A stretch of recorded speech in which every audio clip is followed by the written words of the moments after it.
He had finally understood that he couldn't bully me anymore, and that even Dad had stopped supporting his antics. For the first time in a long while, I felt like we were equals. Though he could no longer physically harm me, he resorted to verbal insults when our parents weren't around. His behavior worsened with age, becoming angrier and more short-tempered each year.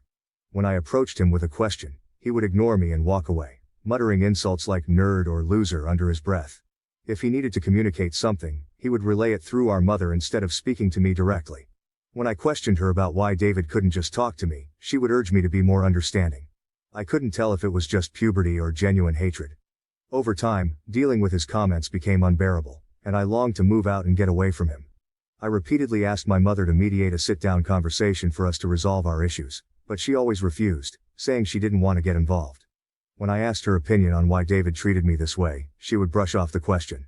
Eventually, I left for my dream university, having earned a scholarship as a top student.